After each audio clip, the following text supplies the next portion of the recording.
पुंडलीकवरदा हरिविठ्ठल श्री ज्ञानदेव तुकाराम. पंढरीनाथ भगवान की जय. माऊली ज्ञानेश्वर महाराज की जय. शांती ब्रह्म एकनाथ महाराज की जय. जगद्गुरु तुकाराम महाराज की जय. सद्गुरु जोग महाराज की जय. नमामि सद्गुरुं शान्तं सच्चिदानन्दविग्रहं पूर्णब्रह्मपरानन्द मीशमालन्दिवल्लभम्. ॐ नमो ज्ञानेश्वरा करुणाकरा दयाळा. तुमचा अनुग्रह लाधलो पावन झालो चराचरी. मी कळाकुसरी काहीच नेने बोलतो वचने अतिभाविका. तुमचा अनुग्रह लाधलो पावन झालो चराचरी.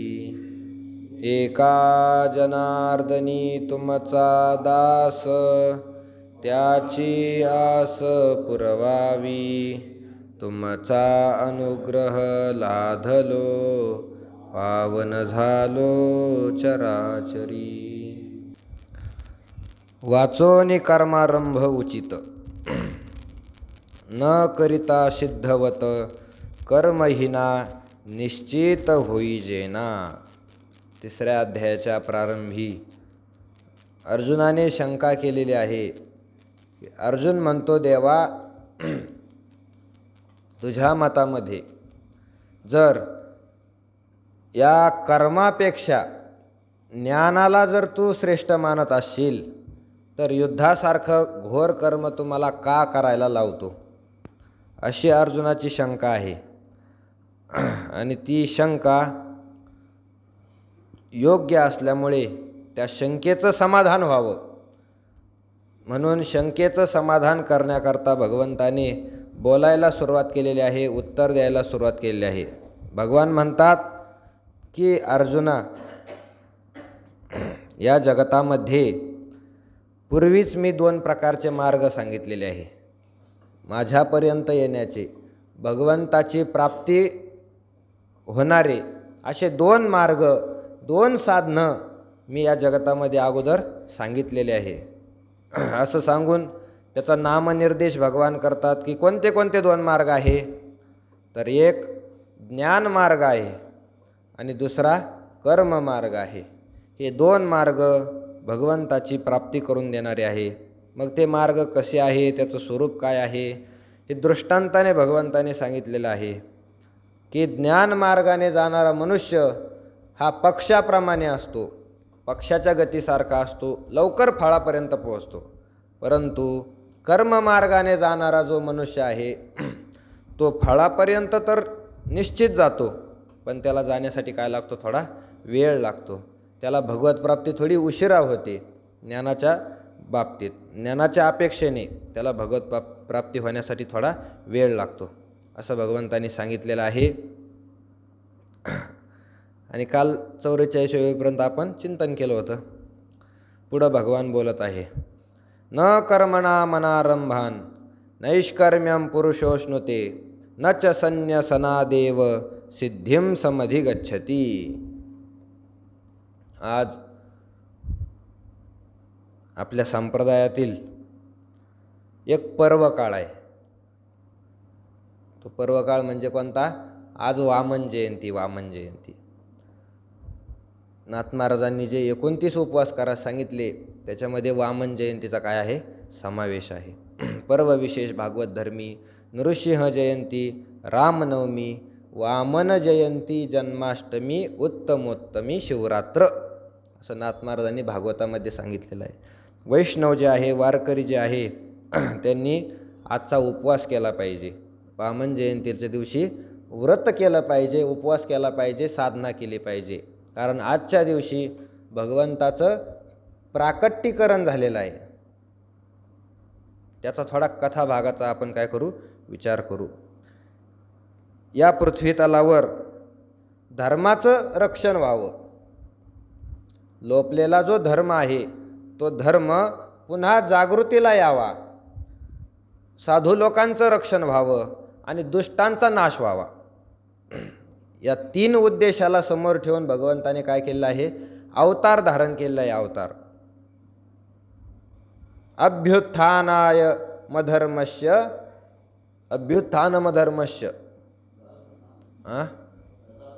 तदात्मानं सृजाम्यहम, मी पुन्हा पुन्हा उत्पन्न होतो. यदा यदा हि धर्मस्य ग्लानिर्भवति भारत अभ्युत्थानमधर्मस्य तदात्मानं सृजाम्यहम. भगवान सांगतात, जेव्हा जेव्हा या धर्माची हानी होते, धर्माचा ह्रास होतो, तेव्हा तेव्हा मी काय होतो, अवतरित होतो, अवतरित. आणि अवतार घेऊन काय करतो, तर धर्माची पुन्हा प्रतिष्ठापना करतो. परित्राणाय साधूनाम विनाशाय च दुष्कृताम धर्म संस्थापनार्थाय संभवामी युगे युगे. भगवान सांगतात, युगे युगे अहम संभवामी. प्रत्येक युगामध्ये मी काय करतो, अवतार घेतो. अवतार कशासाठी, परित्राणाय साधूनाम, साधू लोकांचं रक्षण करण्यासाठी, च विनाशाय दुष्कृताम, पापी लोकांचा नाश करण्यासाठी.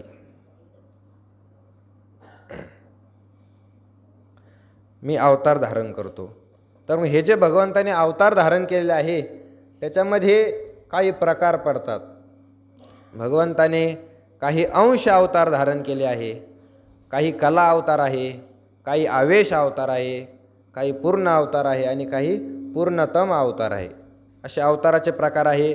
मुख्य 24 अवतार भागवतामध्ये सांगितलेले आहे आणि त्यातही साधू संतांनी 10 अवताराचं वर्णन केलेलं आहे. तर त्या 10 अवतारापैकी एक अवतार म्हणजे वामन भगवंताचा अवतार आहे. मत्स्य अवतार, कच्छ अवतार, त्यानंतर वराह अवतार आहे, नृसिंह अवतार आहे, वामन अवतार आहे, परशुराम, त्यानंतर राम, त्यानंतर भगवान श्रीकृष्ण आणि त्यानंतर बौद्ध अवतार म्हणजे पांडुरंगाचा अवतार आणि 10वा होणारा अवतार कल्की अवतार आहे. असे 10 अवतार सांगितले जातात. तर त्यातील वामन भगवंताचा आज काय झालेला आहे, अवतार झालेला आहे. अवतार त्यावेळेला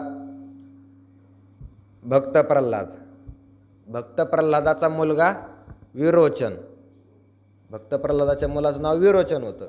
विरोचन म्हणजे अत्यंत नास्तिक माणूस होता. त्यालाच चार्वाक असं सुद्धा म्हटलं जातं. नास्तिक होता, ईश्वर मानत नव्हता. हिरण्यकश्यपू सुद्धा नास्तिक होता. हिरण्यकश्यपू नास्तिक, पण त्याच्या पोटाला आलेला भक्त प्रल्हाद काय होता, आस्तिक होता, सर्वात श्रेष्ठ भक्त. आणि भक्त प्रल्हाद हे जरी आस्तिक असले तरी त्यांच्या पोटाला आलेला विरोचन हा काय होता, शुद्ध नास्तिक होता. आणि त्या विरोचनाचा जो मुलगा बळीराजा, बळीराजा सात्विक होता, आस्तिक होता, भक्त होता. बळीराजा या पृथ्वी तलावर संपूर्ण पृथ्वीचं राज्य घेतलं होतं, सार्वभौम राजा झाला आणि त्याला स्वर्गाचं आधिपत्य घ्यायचं होतं. पृथ्वीवरचं राज्य तर मिळालं, पण आता स्वर्गावर राज्य मिळालं पाहिजे. मग स्वर्गाचा राजा इंद्र, तर त्याला वाटत होतं मी इंद्र झालो पाहिजे. आता इंद्र मनुष्याला होता येतं, पण त्याच्यासाठी काय करावं लागते, एक साधना करावी लागते, साधना. कारण हा मनुष्यदेहच असा आहे की या मनुष्यदेहामध्ये जर चिंतन केलं तर कोणतंही पद प्राप्त करून घेता येतं, असा मनुष्यदेह आहे. नरदेह निधान लागले हाती, उत्तम सार उत्तम गती, देवाची होईन म्हणती ते होती, तरी का चित्ती न धरावे. मनुष्य देहाला आल्यानंतर देवसुद्धा होता येतं आपल्याला, पण त्याच्यासाठी काय आहे, साधना करावी लागते. ब्रह्मदेवसुद्धा होता येतं. ज्ञानोबा लिहितात ज्ञानेश्वरीमध्ये, शता एका जन्मा जो जन्मोनी ब्रह्मकर्मा करी तोची ब्रह्मा आननो हे. 100 ब्राह्मणाचे जन्म घेतले आणि ब्राह्मणाचा जन्म घेऊन 100 जन्मामध्ये जर ब्रह्मकर्म केलं तर तो मनुष्य काय होतो, ब्रह्मदेव होतो, ब्रह्मदेव. 100 जन्म ते पण ब्राह्मणाच्या कुळामध्ये घ्यायचे आणि ब्राह्मणाच्या कुळामध्ये घेऊन ब्रह्मकर्म करायचं, तो ब्रह्मदेव होतो. तसंच इंद्राचं सुद्धा सांगितलेलं आहे, इंद्र होण्यासाठी शतमख संपत्ती स्वर्गीची या. 100 यज्ञ जर केले अश्वमेध तर इंद्र होता येतं. ते शुक्राचार्याने बळी कोण यज्ञ करून घेतले आणि बळीने बळीने 99 यज्ञ पूर्ण केले. इंद्र होण्यासाठी 99 यज्ञ त्याने पूर्ण केले. शेवटचा यज्ञ राहिला होता एक यज्ञ पूर्ण झाला म्हणजे बळी आता काय होणार, स्वर्गाचा राजा होणार. थोडा कमी करा आवाज, अजून बाजू राहिला. श्री विठ्ठल श्री विठ्ठल. तर एक यज्ञ केल्यानंतर बळीराजा स्वर्गाचा मालक इंद्र होणार होता. त्याने शेवटचा यज्ञ सुरू केला. यज्ञामध्ये आहुती सुरू झाली. ऋत्विज बसलेले होते आणि त्यामध्ये दैत्याचा गुरु म्हणजे शुक्राचार्य, देवांचे गुरु म्हणजे बृहस्पती आणि दैत्याचे गुरु म्हणजे शुक्राचार्य बसलेले होते. तर यज्ञ करत असताना मग इंद्र घाबरला. इंद्राला वाटलं या बळीचा जर 100वा यज्ञ पूर्ण झालाच यदा कदाचित तर मग आपल्याला रिटायरच व्हावं लागेल, राजीनामा. कारण आता बळी महाराज इंद्र होणार आहे ना. म्हणून इंद्र घाबरला आणि इंद्र आपल्या सगळ्या देवाला गोळा केलं आणि गेले क्षीरसागरामध्ये महाविष्णूकडे. आणि महाविष्णू त्या ठिकाणी योग निद्रेमध्ये असताना महाविष्णूला सर्वांनी काय केली, प्रार्थना केली, भगवान त्राही माम, भगवंता आमचं रक्षण करा, रक्षण करा आमचं. मग सगळं सांगितलं. बळीराजाने 99 यज्ञ केले. एक यज्ञ पूर्ण झाल्यावर स्वर्गाचा मालक होणार आहे, आम्हाला घरी जावं लागेल, देवा आमचं रक्षण करा. भगवान परमात्म्याने सांगितलं ठीक आहे तुमचं रक्षण करतो. आणि रक्षण करण्यासाठी भगवंताने अवतार धारण केला. तो अवतार म्हणजे वामनाचा अवतार.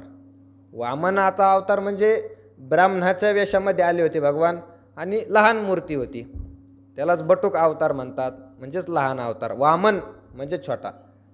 ब्राह्मणाचा वेश धारण करून भगवान बळीच्या द्वारामध्ये आलेले आहे. गवताची छत्री केलेली आहे, ऊन वारा पाऊस लागू नये म्हणून. अंगावर एक वस्त्र आहे उपरणं आणि खाली गुडघे इतकं धोतर नेसलेलं आहे. आणि सुंदर अशा तेजस्वी स्वरूपामध्ये ब्राह्मणाच्या वेशामध्ये भगवान आलेले आहे. बळीच्या दारामध्ये येऊन भगवंताने आवाज दिलेला आहे, भिक्षाम देही. त्या ठिकाणी द्वारपाळ होते. द्वारपाळ पळत आले, सांगितलं महाराज काय भिक्षा पाहिजे तुम्हाला सांगा, तुम्ही जे म्हणाल ती भिक्षा तुम्हाला आज मिळणार आहे. कारण हा बळीराजाचा यज्ञ सुरू आहे आणि या यज्ञामध्ये दान करण्याचं सांगितलेलं आहे, तुम्ही काय मागाल ते देईल.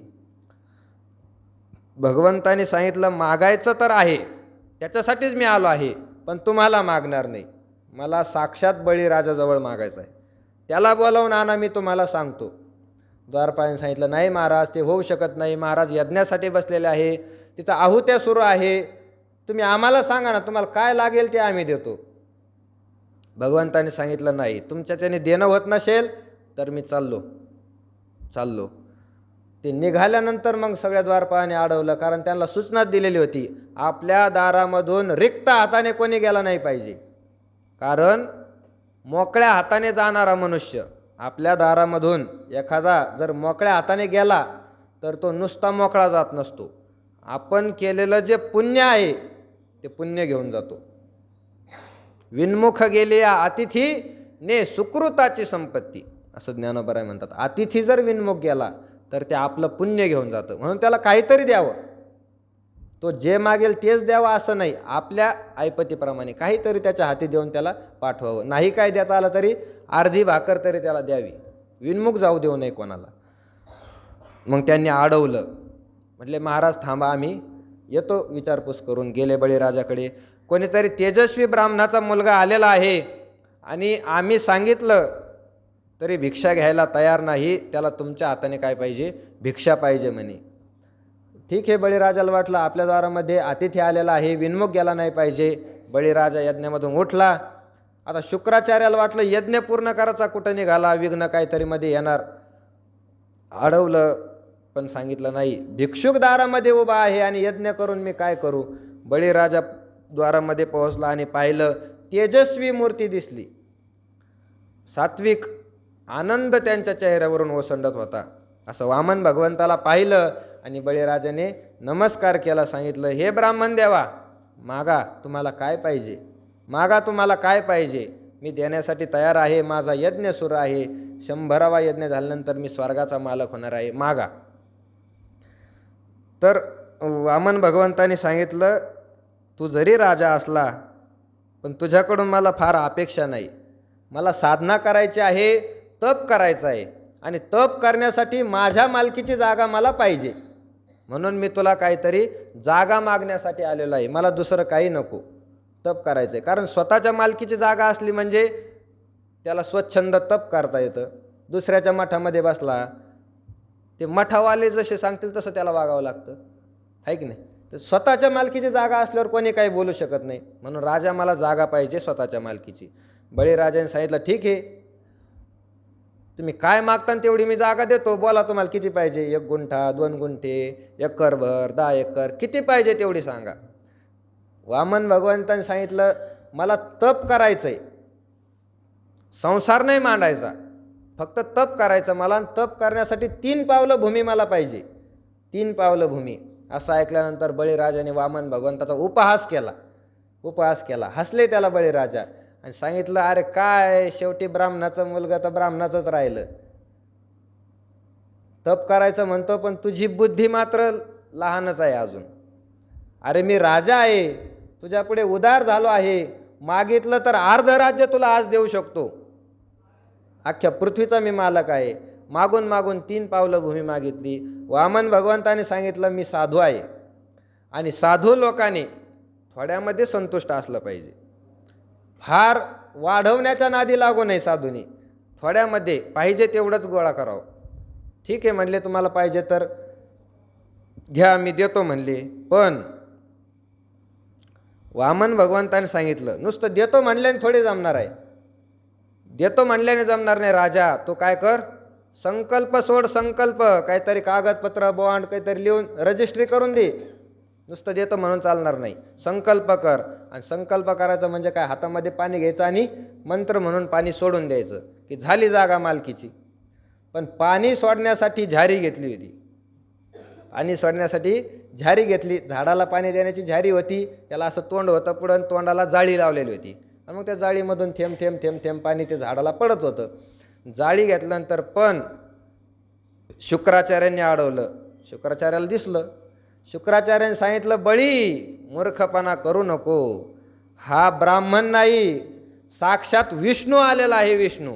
आणि तुझ्या यज्ञाचा भंग करण्यासाठी आलेला आहे, स्वर्गापासून तुला अडवण्यासाठी आलेला आहे. तू संकल्प करू नको. अडवलं. पण बळीने गुरुचं नाही ऐकलं. बळीने सांगितलं, महाराज, तुम्ही जरी गुरु असले तरी तुम्ही सांगितलेलं हे वचन मी तुमचं मानू शकत नाही. का मानू शकत नाही? कारण अख्ख्या जगताचा मालक विष्णू भगवान आहे. काय कमी आहे त्या विष्णू भगवंताकडे? तो जगताचा मालक एका ब्राह्मणाचा वेश घेऊन माझ्या दारामध्ये आज मागण्यासाठी आलेला आहे. याच्यापेक्षा कोणतं भाग्य आहे? जगाचा मालक मागण्यासाठी आलेला आहे, याच्यापेक्षा मोठं भाग्य नाही. मी आज याला दान देणार आहे. म्हणून झारीतून पाणी वाटणार. तर शुक्राचार्यांनी सूक्ष्म रूप घेतलं आणि त्या झारीच्या जाळीमध्ये जाऊन बसले. जाळीमध्ये बसल्यानंतर वतीत पाणीच पडाना. भगवंतानी ओळखून घेतलं. भगवंतानी सांगितलं, अरे काहीतरी घाण बसली, त्यात काडी घाल. बळीराजाने काडी घेतली आणि त्या झारीत घातली आणि ती काडी त्या शुक्राचार्याच्या डोळ्यामध्ये खुपसली. तुकोबाराने सांगितलं, बळीने आंधळा शुक्र केला. बळीने तो शुक्राचार्याला काय करून टाकलं? आंधळं करून टाकलं.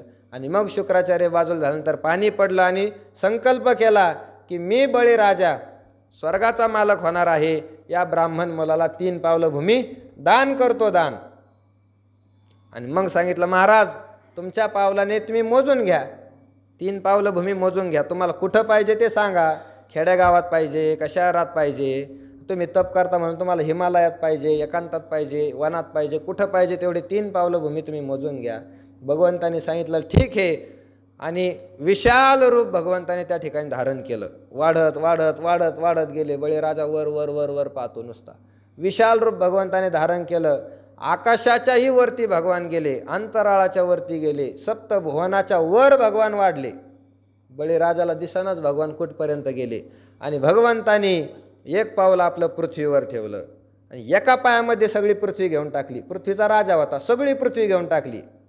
आणि बळीराजाला सांगितलं, बळीराजा आता दुसरा पाय कुठं ठेवते सांग. बळीराजाने सांगितलं, भगवान जवळजवळ स्वर्ग माझ्या मालकीचाच झालेला आहे, स्वर्गावर ठेवा. स्वर्गावर दुसरा पाय ठेवला. आणि भगवंतानी सांगितलं, आता तुझ्या मालकीचं सगळंच संपलं बळीराजा, तुझा संकल्प अपूर्ण राहिला, अजून एक पाय भूमी मला पाहिजे, सांग एक पाय मी कुठे ठेवू, संकल्प तुझा अपूर्ण राहिला. बळीराजा शास्त्र सांगतं माणसाने एकतर संकल्पच करू नये आणि संकल्प जर केला तर तो पूर्ण करावा.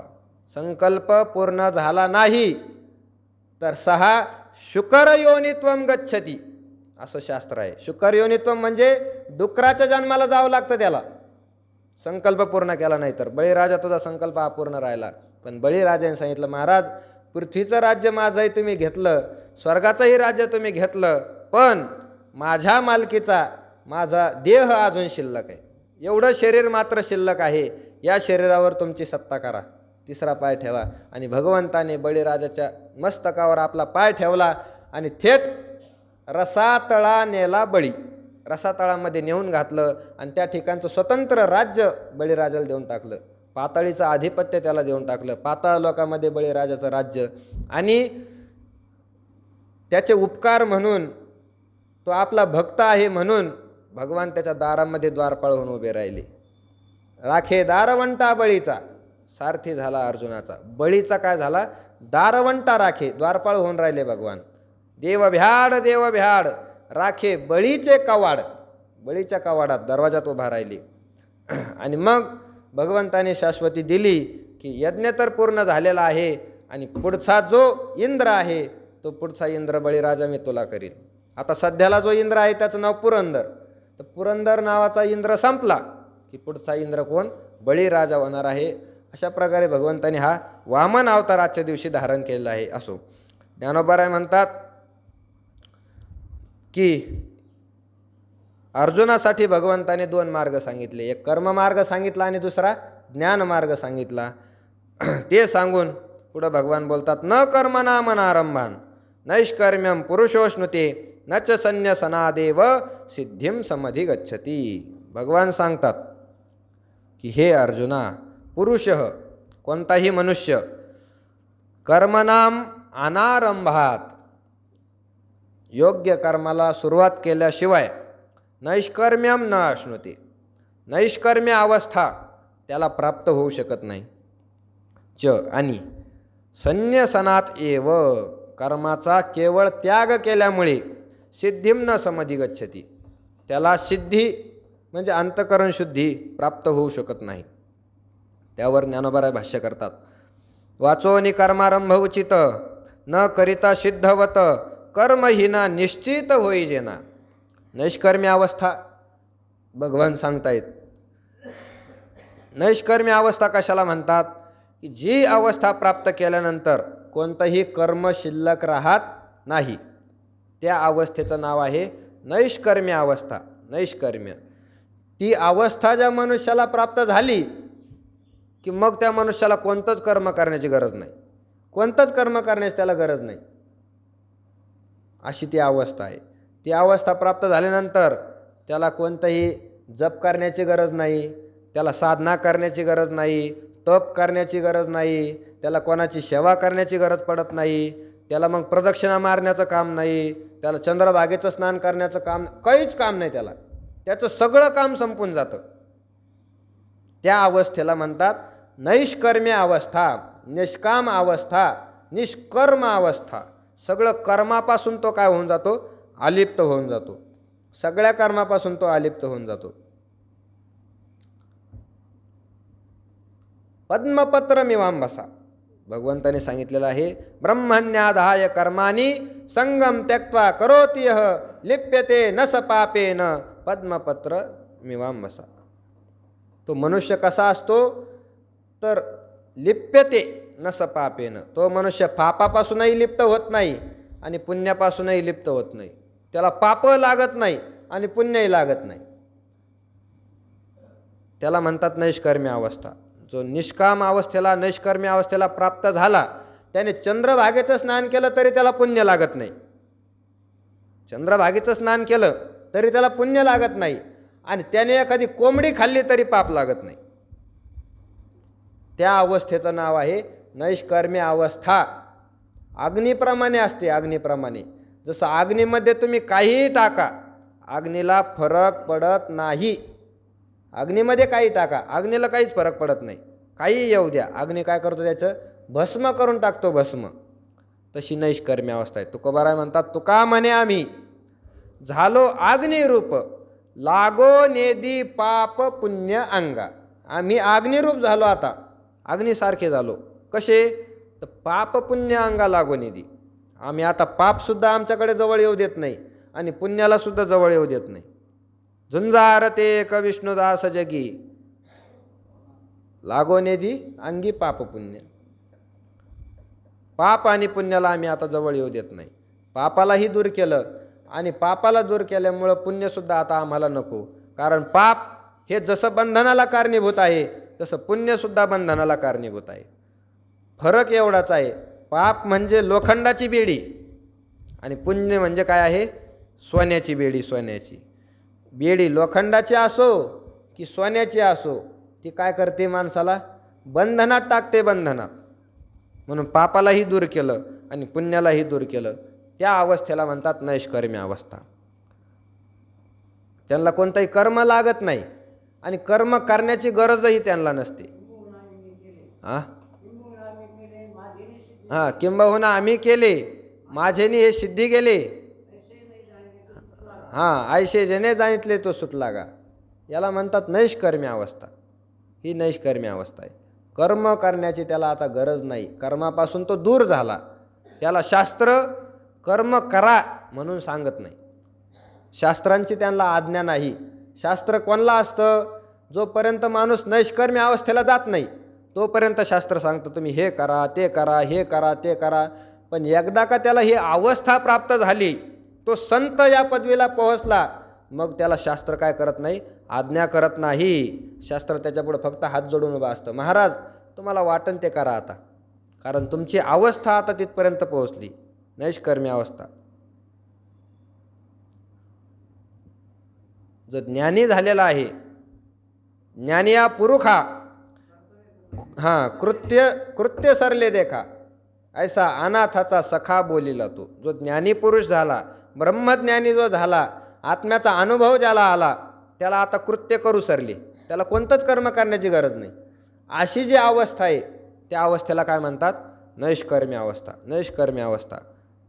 तर ही जर अर्जुना तुला प्राप्त करावी असं वाटत असेल तर ही अवस्था प्राप्त करण्यासाठी काय करावे लागेल तर कर्म करावं लागेल. वाचोनी कर्मारंभ उचित न करिता सिद्धवत कर्महीना निश्चित होईजे ना. ही अवस्था सिद्ध मनुष्याला प्राप्त असते. म्हणजे भगवंताची ज्याला प्राप्ती झालेली आहे त्याला ही अवस्था तुकोबाराय ज्ञानोबाराय अशा संत महात्म्याला ही अवस्था प्राप्त आहे. पण अर्जुना तुला जर ही अवस्था प्राप्त करायची असेल तर तुला त्यासाठी कर्मच करावं लागेल. कर्मच करावं लागेल. कारण कर्महीना निश्चित होईजना. जो कर्मापासून हीन झालेला आहे त्या मनुष्याला ही अवस्था प्राप्त होत नाही. ज्याने कर्म करायचं सोडून दिलं त्याला अवस्था प्राप्त होत नाही. कर्म करायचं सोडून दिलं म्हणजे कोणतं कर्म शास्त्राने ज्याच्या त्याच्याकरता जे विहित कर्म सांगितलं ते कर्म ज्याने आता सोडून दिलं त्याला ही अवस्था प्राप्त होऊ शकत नाही. त्याचं दुःख कधीच संपू शकत नाही. त्याला आनंद कधीच मिळू शकत नाही. सुख मिळू शकत नाही. कोणी ज्याने कर्म सोडून दिलेलं आहे आणि शास्त्राने सांगितलेलं आहे. कारण कर्म तर सगळेच करतात. असा मनुष्य असा जीव या पृथ्वी तलावर नाही की जो कर्म केल्याशिवाय राहू शकतो. कोणताच मनुष्य कर्माशिवाय जगू शकत नाही. कोणताच मनुष्य नाही जगू शकत. कारण भगवान नाही कश्चित क्षणमपि जातो तिष्ठत्य कर्मकृत. भगवान सांगतात कोणीही मनुष्य कोणत्याही काळी कर्म केल्याशिवाय राहू शकत नाही. एखादा म्हणला मी कोणतंच कर्म करत नाही काय मी कोणतंच कर्म करत नाही. कोणतंच कर्म करीत नाही म्हणजे काय?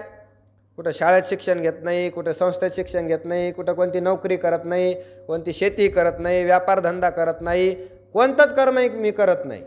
म्हटलं मग काय करतो दिवसभर? नुसता बसून राहतो. आता बसून राहणं हे सुद्धा काय झालं? कर्मच झालं. मी कर्म करीत नाही असं कोणताच मनुष्य म्हणू शकत नाही. नुसतं बसून राहणं हे सुद्धा त्याचं काय आहे? काही काही कर्मच आहे. नाही कोणतं कर्म केलं. श्वास घेण्याचं तर कर्म करतोच ना. श्वास घेतल्याशिवाय राहू शकतो का? नाही. खायचं तर कर्म करतोच ना. झोपण्याचं कर्म तर करतोच ना. उठण्याचं कर्म तर करतोच ना. कर्म केल्याशिवाय कोणीच मनुष्य राहू शकत नाही. मग कर्म ही ना, तर शास्त्राने जे कर्म सांगितलेलं आहे त्या कर्माचा जो त्याग करतो, त्या कर्माने जो हीन झालेला आहे त्या मनुष्याला भगवंत भेटू शकत नाही. शास्त्राने कोणतं सांगितलंय ते त्याच्या त्याच्या आश्रमावर, त्याच्या त्याच्या वर्णावर ठरलेलं आहे. आपला वर्ण, ज्या वर्णामध्ये जन्म झाला, ज्या आश्रमामध्ये आपण राहतो त्याच्या त्याच्यानुसार भगवंतांनी कर्म ठरवून दिले. त्याने त्याने ते कर्म काय करायचे? करीत राहायचे. त्याने त्याने ते कर्म करीत राहायचं, निष्काम बुद्धीने करत राहायचं. ब्राह्मण आहे, त्या ब्राह्मणाने काय करायचं? आपापले कर्म करायचे. षटकर्म सांगितले ब्राह्मणाला. यजन, याजन, अध्ययन, अध्यापन, दान, प्रतिग्रह असे 6 कर्म सांगितले. ब्राह्मणाने काय करावं? यजन करावं. यजन म्हणजे यज्ञ करावा, दुसऱ्याकडून यज्ञ करून घ्यावा, ग्रंथ शिकावे, दुसऱ्याला ग्रंथ शिकवावे, ब्राह्मणाने दान घ्यावं, दुसऱ्याला दान द्यावं. हे षटकर्म त्याने करावं. प्रत्येकाला आपापल्या वर्णानुसार कर्म ठरवून दिले आहे. आपापल्या आश्रमानुसार कर्म ठरवून दिले. तुम्ही ज्या ज्या आश्रमात राहता त्या त्या आश्रमानुसार.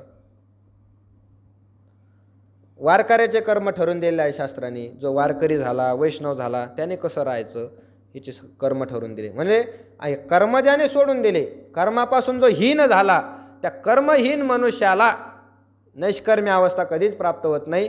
तो मनुष्य भगवत प्राप्ती करून घेऊ शकत नाही. त्याला कोणत्याही प्रकारचं सुख मिळू शकत नाही. म्हणून मनुष्याने कर्मापासून हीन होऊ नये. कर्मापासून हीन होऊ नये म्हणून तुम्ही गाथ्यामध्ये पहा. तुम्ही जर गाथा वाचत असाल, तुम्हाला जर त्यातला काय अभंगाचा अर्थ कळत असेल तर प्रत्येक ठिकाणी तुम्हाला असा अनुभव येईल की इतर ठिकाणी जर आपण पाहिलं तर सगळे शास्त्र, सगळे लोक काय सांगतात की या पृथ्वी तलावर ब्राह्मण काय आहे? पूज्य आहे. ब्राह्मण पूजनीय आहे. जे पृथ्वी तळीचे देव तपोवतार सावयव, हे ज्ञानोबरांनी म्हटलेलं आहे. ब्राह्मण म्हणजे या पृथ्वीवरचा कोण आहे? साक्षात देव आहे. देव साक्षात नारायण आहे. ब्राह्मणाचं दर्शन घेतलं म्हणजे त्याला विष्णूचं दर्शन झाल्यासारखं आहे. ज्ञानोबराय म्हणतात तपोवतार सावयव तीर्थाशी दैव उदयले जे. ब्राह्मण साक्षात देव आहे. नाथ महाराजांनी सुद्धा भागवतामध्ये खूप विश्लेषण केलं आहे की ब्राह्मण या पृथ्वीवरील देव आहे. देव आहे. तुकोबारायांनी वर्णन केलेलं आहे. ब्राह्मण पृथ्वीवरील देव आहे. ब्राह्मणांची कोणीही निंदा करू नये असंही सांगितलेलं आहे. जो ब्राह्मण आहे त्याची कोणी चेष्टा करू नये, त्याची कोणी मस्करी करू नये. ब्राह्मणापासून माणसाने दूर राहावं, पूज्य म्हणून त्यांच्याकडे पाहावं असं शास्त्र सांगतं. कारण ब्राह्मणाची जर एखाद्याने निंदा केली, तर ब्राह्मणाचे जर एखाद्याने छळ केला तर त्याच्या अख्ख्या कुळाचा नाश होतो. अख्ख्या कुळाचा. ब्राह्मणाची निंदा करणारा जो आहे त्याच्या सगळ्या कुळाचा नाश होतो. पाणी पाजायला कोणी राहत नाही त्याला, त्याच्या उशाला दिवा लावायला कोणी शिल्लक राहत नाही. सगळ्या कुळाचा नाश होतो. उदाहरण म्हणून भागवतामध्ये नाथ महाराज सांगतात की यादवाचा मुलगा, भगवंताचा मुलगा सांब, तो सांब नावाचा मुलगा आणि अजून त्याचे काही सवंगडी, हे सगळे सवंगडी एकदा काय गेले? ब्राह्मणाकडे गेले. ब्राह्मणांच्या वस्तीमध्ये गेले आणि मग ब्राह्मणाची काहीतरी मजा घ्यावी, ब्राह्मणाची काहीतरी चेष्टा करावी म्हणून त्या ठिकाणी गेले. आणि चेष्टा करण्यासाठी गेले. ते कसे गेले?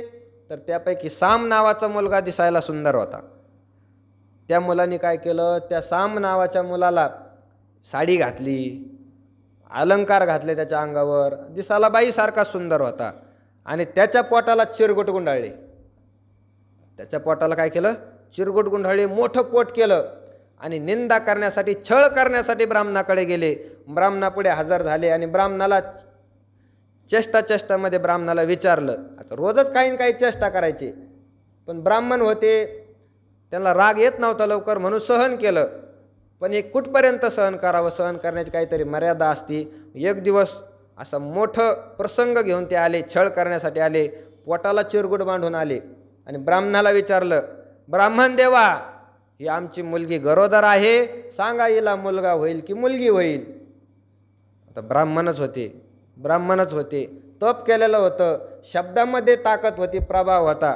ब्राह्मणाने सांगितलं, जा, हिच्या पोटातून मुलगाही होणार नाही आणि मुलगीही होणार नाही, हिच्या पोटातून मोठं मुसळ निघणार आहे आणि तुमच्या कुळाचा नाश करेल, सांगून दिलं.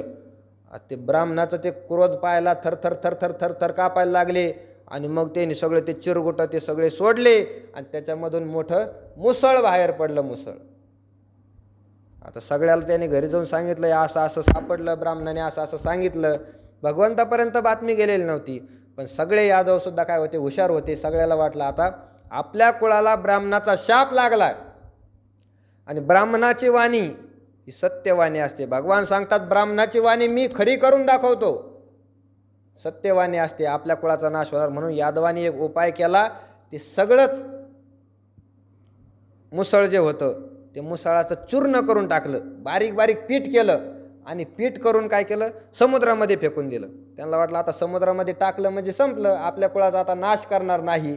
पण ते समुद्रामध्ये फेकलेलं जे होतं त्या पिठाचं काय पडलं, कण पडले आणि त्या पिठाच्या कणामधून काय झालं, त्याला अंकुर फुटले आणि त्याचं लव्हाळ तयार झालं त्या ठिकाणी. आणि शेवटच्या द्वापारयुगाच्या अंतिम काळामध्ये भगवंतानेच काय केलं, संकल्प केला आणि भगवंताच्या संकल्पानेच हे सगळे यादव काय झाले, उन्मत्त झाले, दारू प्यायला लागले, मटणं खायला लागले, एकमेकाला बोलायला लागले, उन्मत्त झाले. आणि उन्मत्त होऊन भगवंताच्या संकल्पाने त्यांच्यामध्ये युद्ध सुरू झालं समुद्राच्या काठाला.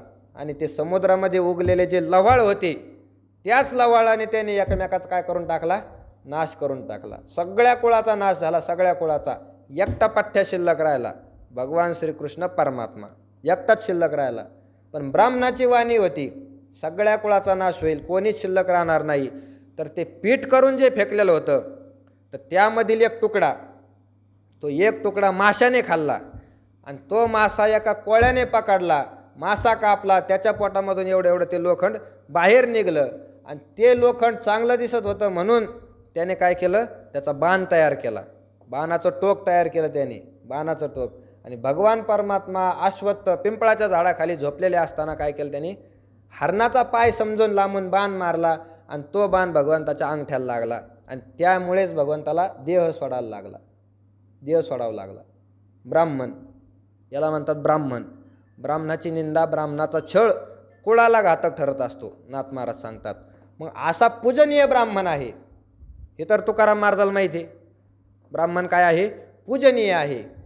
मग पूजनीय आहे, ब्राह्मणाची निंदा करू नये, ब्राह्मणाचा छळ करू नये असं जरी सांगितलं असलं, पण तुकोबारायांच्या गाथ्यामध्ये ब्राह्मणाची निंदा केलेली सापडते. तुकोबारायाच्या गाथ्यामध्ये तुम्ही वाचून पहा. अभक्त ब्राह्मण जळो त्याचे तोंड, काय त्याशी रांड प्रसवली. तुकोबाराय म्हणतात, जो अभक्त ब्राह्मण आहे, भक्ती करत नाही, जळो त्याचे तोंड, त्याच्या तोंडाला आग लागो. ही ब्राह्मणाची निंदा नाही का, त्याच्या तोंडाला आग लागो. काय त्याशी रांड प्रसवली, त्याच्या आईने त्याला कशाला जन्म दिला असं म्हणून त्याची काय केली, निंदाच केली तुकोबारायांनी. ही तुकोबारायांनी त्याची निंदा का केली? जर ब्राह्मण पूजनीय आहे तर त्याची निंदा का केली? त्या शेवटच्या चरणामध्ये त्याला दुर्जन म्हटलं आहे ब्राह्मणाला, ब्राह्मणाची निंदा का केली? याती वर्ण श्रेष्ठ परितो चांडाळ पापिष्ठ. याती वर्ण श्रेष्ठ कोणाचा असतो? ब्राह्मणाचा. ब्राह्मणाची जात श्रेष्ठ आहे, ब्राह्मणाचा वर्ण श्रेष्ठ आहे. तुकोबाराय म्हणतात तो चांडाळ पापिष्ठ, तो एकतर चांडाळ आहे आणि पापी आहे. असं का म्हटले तुकोबाराय? अशी ब्राह्मणाची निंदा का केली? तर त्याचं उत्तर, कर्महीना निश्चित होईजना. सगळ्या ब्राह्मणाची निंदा नाही केली. जे ब्राह्मण कर्महीन झाले, ज्यांनी कर्म सोडून दिलं शास्त्राने सांगितलेलं, तर कर्महीन झालेल्या ब्राह्मणाची काय केलेली आहे? निंदा केलेली आहे. शब्द वापरताना अभक्त ब्राह्मण, जे जे अभक्त ब्राह्मण आहे, भगवंताची भक्ती करत नाही, कर्म करत नाही, ते ब्राह्मणाचं तोंड जळो. सगळे ब्राह्मण नाही घेतले, जे अभक्त ब्राह्मण आहे ते. माशा लागी भुलला, हा ब्राह्मण पानपुड्या झाला. हा म्हणजे कर्म सोडून दिलं. माशाला तो भुलला आणि गेला पाण्यामध्ये. कर्म ज्याने सोडून दिलं त्या ब्राह्मणाची काय केली? निंदा केलेली आहे. ब्राह्मणाने त्याचं कर्म सोडू नये, त्याचं कर्म करावं. म्हणून त्याने कर्म जर सोडलं, श्रेष्ठ वर्ण ब्राह्मणाचा आणि संग न सुटे शूद्रीचा, असा जर एखादा ब्राह्मण असेल तर मग तुकोबाराय म्हणतात तो काही कामाचा नाही. मग कर्महीन जो झाला तर त्या कर्महीनाची काय करतात लोक? निंदाच करतात. व्यवहारामध्ये सुद्धा तुम्ही पहा, एखादा जर कर्महीन असेल तर त्याची सुद्धा निंदाच केली जाते. जो आपापलं कर्म, शास्त्राने सांगितलेलं कर्म बाजूला राहू द्या, पण पोट भरण्याचं जे कर्म आहे ते कर्म जर एखादा करत नसेल तर लोक त्याची निंदा करतात. लोक त्याला काय करतात? निंदा करतात त्याची. पोट भरण्याचं कर्म करत नसेल तर. वारकऱ्याची सुद्धा निंदाच करतात ना लोक. हे वारकरी कसे? मोकळे, यांना काही कामधंदा नाही, लोकाच्या तुकड्यावर जगते, असं लोक बोलत नाही का? बोलतात लोक. कशामुळे बोलतात? हे पोट भरण्यासाठी कर्म करत नाही ना, फुकटचं खाते ना, म्हणून निंदा करतात. हे तर शास्त्राचं कर्म आहे. शास्त्राच्या कर्माचा ज्याने त्याग केला, कर्महीन झाला, त्याची लोक निश्चितच निंदा करणार. म्हणून कर्महीन जो झालेला आहे त्या कर्महीन मनुष्याला सिद्ध मनुष्याप्रमाणे अवस्था प्राप्त होऊ शकत नाही. वाचोनी कर्मारंभ उचित कर्मारंभ वाचुनी. त्याच्या वाटेला जे कर्म आलेलं आहे ते कर्म जर त्याने केलं नाही तर त्याला मोक्ष मिळू शकत नाही. कारण तो काय झालेला आहे? कर्महीन झालेला आहे. कर्महीन. तुकोबारांनी वर्णन केलेलं आहे, पंढरीचे वारकरी ते अधिकारी मोक्षाचे. पंढरीचे जे वारकरी आहे मोक्षाचे अधिकारी, ते आपल्यामध्ये काही वाटत नाही या प्रमाणाचं. पंढरीचे वारकरी ते अधिकारी मोक्षाचे, आपल्यामध्ये काही वाटत नाही. पण एखादी जर पंडिताची सभा भरलेली असेल, विद्वान पंडित, शास्त्र शिकलेले, वेदपाठ असलेले असे जर लोक असतील आणि त्या लोकांमध्ये जर एखादा म्हणला पंढरीचे वारकरी ते अधिकारी मोक्षाचे, तर त्याला ते इतकं बोलतील, फक्त मारायचं ठेवतील त्याला, असं जर बोललं तर. का? कारण सगळ्या शास्त्र एकमुखाने त्यांचा सिद्धांत आहे की मोक्ष हा ज्ञानाने मिळत असतो. मोक्ष कशाने मिळतो? ज्ञानाने मिळत असतो. आणि तुकाराम महाराज काय सांगते? वारीने मिळतो.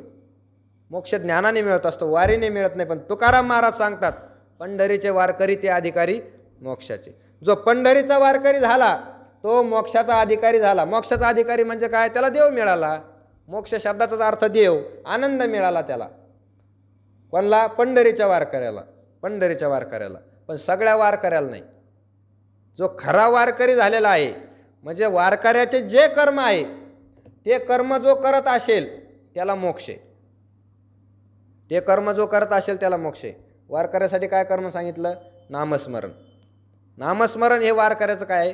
सगळ्यात मुख्य कर्म आहे. तो दुसरं काही करो न करो काही हरकत नाही, त्याचं मुख्य कर्म आहे नामस्मरण.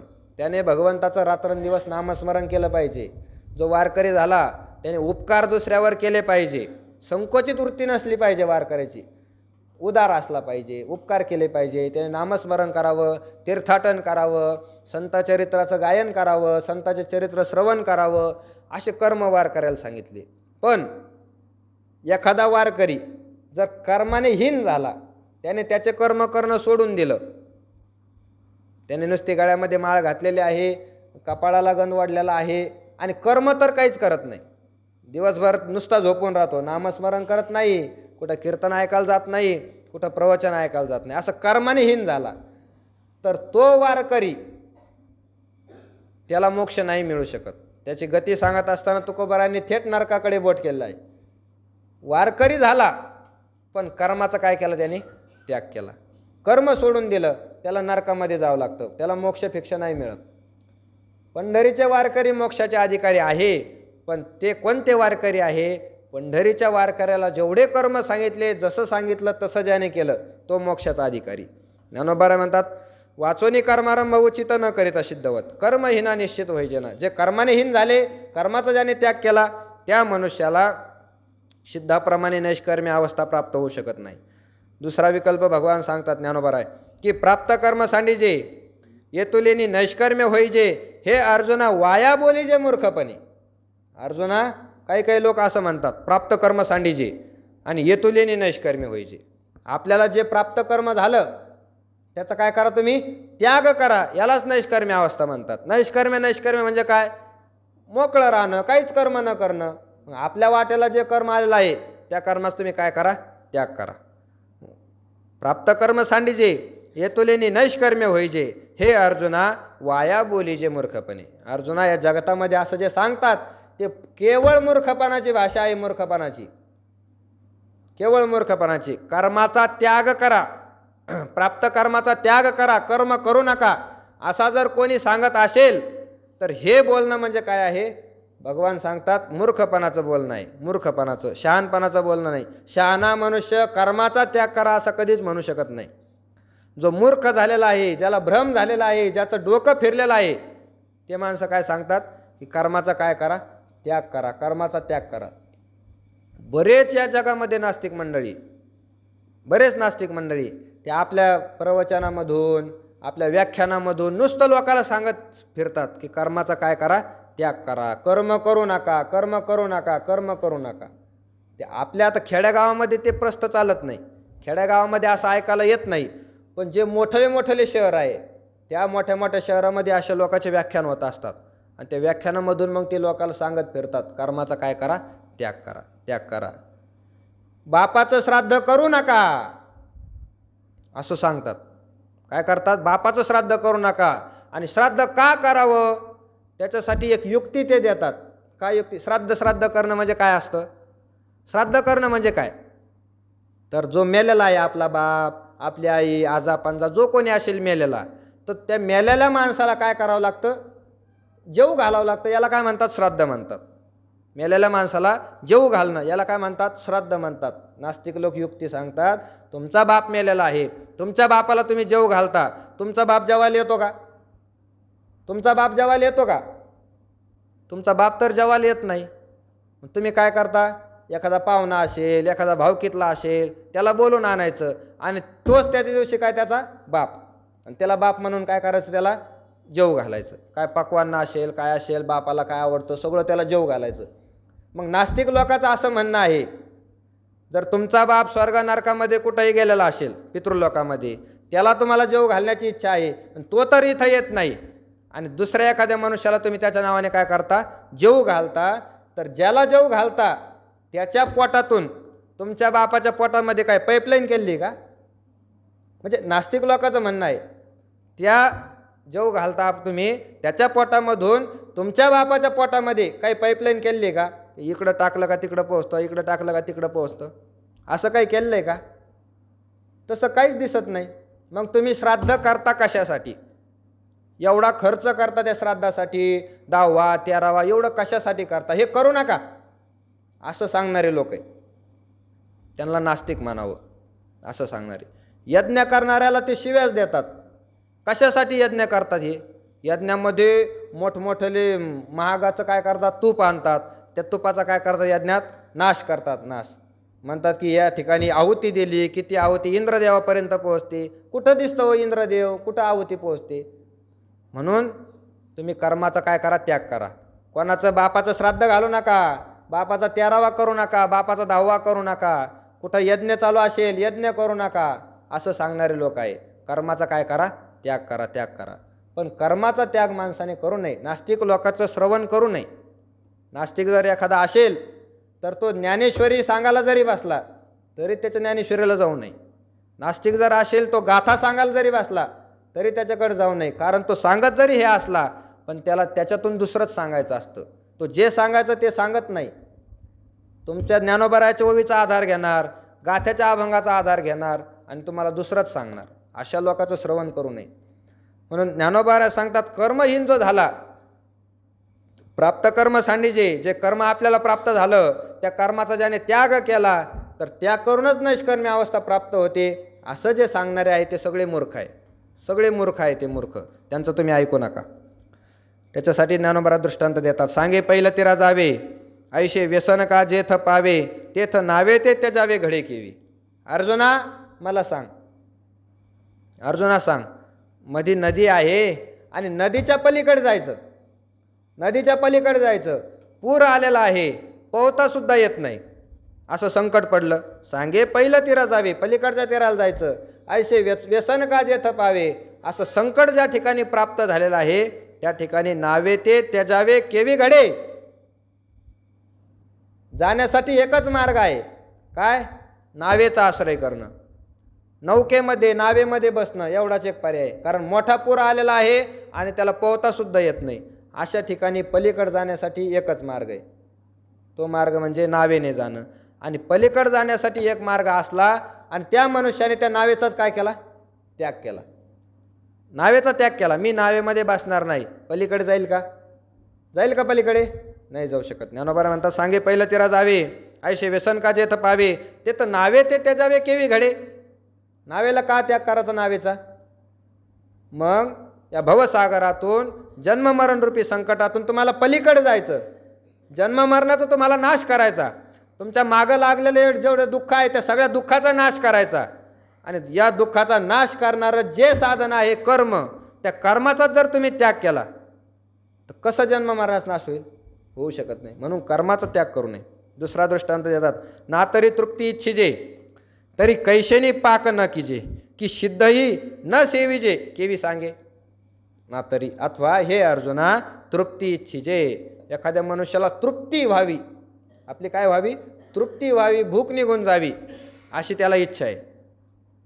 एखाद्याला जर उपवास घडला, या उपवासासारखा सोमवारचं व्रत करणाऱ्याला सोमवाराचा उपवास घडला, दुसऱ्या दिवशी मंगळवारी दशमी घडली, तिसऱ्या दिवशी एकादश घडली आणि चौथ्या दिवशी वामन भगवान, 4-4 दिवस उपवास घडला. फराळ जरी खाल्लं तरी ते शेवटी भूक मिटत नाही. मग वामन द्वादशीच्या दुसऱ्या दिवशी मग त्याला काय होती इच्छा? तृप्तीची इच्छा होती, काहीतरी जड अन्न पोटामध्ये पडलं पाहिजे अशी त्याला इच्छा होती. इच्छा झाल्यानंतर मग तो प्रकार काय आहे ते पाहत नाही. तो का म्हणे भूक न विचारी प्रकार योजे त्याची सार यथा काळी. जर माणसाला जर चांगली भूक लागली असेल मग तो काही पाहत नाही. स्वयंपाक तयार व्हायचा राहिला पण भूक लागली तर म्हणतो स्वयंपाक मी आता दुपारी खाईन, शिळं उरलेलं खातो. भूक लागल्यानंतर प्रकार विचारित नाही माणूस, खाण्याचं पाहतो. तसं एखाद्याला जर भूक लागली आणि तृप्तीची इच्छा त्याला झाली आणि स्वयंपाक केलेला नाही, भगवान सांगतात तरी कैशेनी पाक न कीजे, तरी कैशेनी पाक न कीजे. तुम्हाला जर भूक लागली, सगळी सामुग्री तयार आहे, मग स्वयंपाक तयार करायचा नाही म्हणला, असं म्हणून चालन का? स्वयंपाक तयार करून खावंच लागन, कारण त्याच्याशिवाय भूक जाईल का?